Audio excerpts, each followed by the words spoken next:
The Sunday school lesson for September 28, 2025 is How Do You Spell Relief?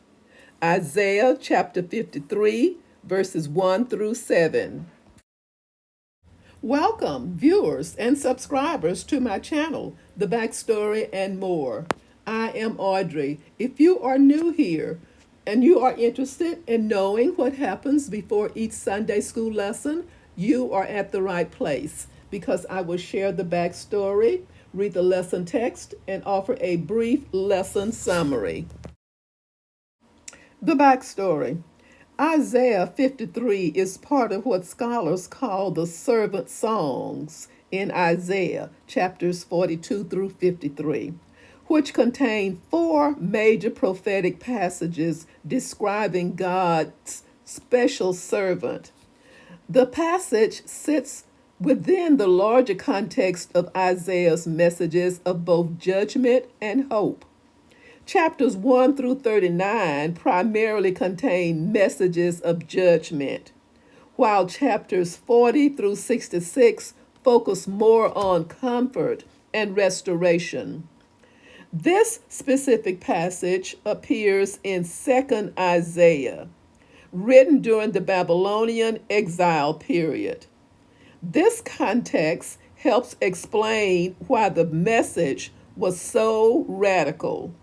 It presented a Messiah who would save through suffering rather than through military or political power, contradicting widespread expectations of both Jews and Gentiles in the ancient world. The prophecy starkly contrasted with the ancient Near Eastern ideal of a powerful, majestic ruler, instead presenting a figure whose victory would come through apparent defeat. When we cross from chapter 39 to chapter 40 in the book of Isaiah, we enter what is commonly called the Book of Comfort. The chapters therein include some of the most significant prophecies of Jesus and the impact of his life and ministry.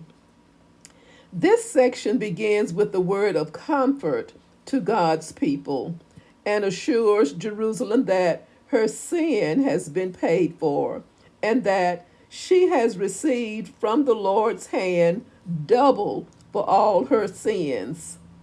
This likely describes how the captivity of the people in Babylon, predicted in Isaiah 39, was to end.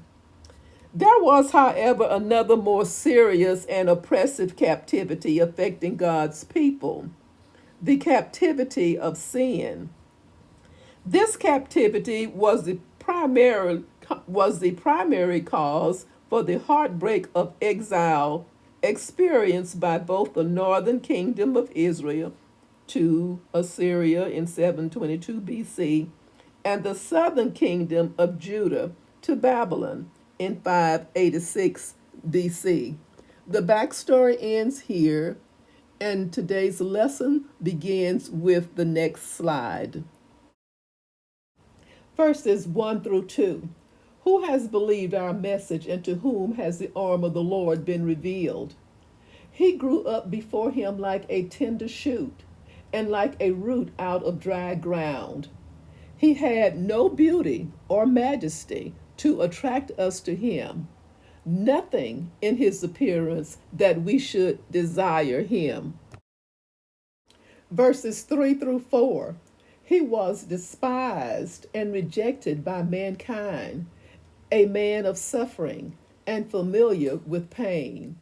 Like one from whom people hide their faces, he was despised, and we held him in low esteem. Surely he took up our pain and bore our suffering. Yet we considered him punished by God, stricken by him, and afflicted. Verses 5 through 6. But he was pierced for our transgressions, he was crushed for our iniquities. The punishment that brought us peace was on him, and by his wounds we are healed. We all, like sheep, have gone astray. Each of us has turned to our own way, and the Lord has laid on him the iniquity of us all. Verse 7. He was oppressed and afflicted, yet he did not open his mouth. He was led like a lamb to the slaughter, and as a sheep before its shearers is silent, so he did not open his mouth. A brief summary. Scholars today puzzle over the identity of the servant in this and in the other servant songs.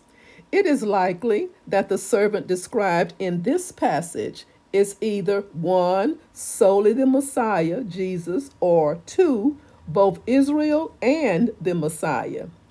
Either Isaiah was anticipating Jesus only, or Isaiah was discussing God's choice to use lowly Israelites as his instrument of blessing to the nations, with those Israelites being led by their lowly Messiah, Jesus. But even if the immediate reference was a particular Israelite or group of Israelites, the New Testament identifies this servant as Jesus.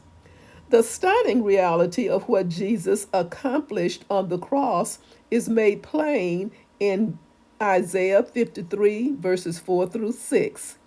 Jesus compassionately took up our pain and bore our suffering. He suffered immense physical brutality, not because he was powerless to stop it, but rather quite the opposite, because he chose to take on himself our punishment in order to bring us peace and healing. Ultimately, God laid on this servant the iniquity of us all.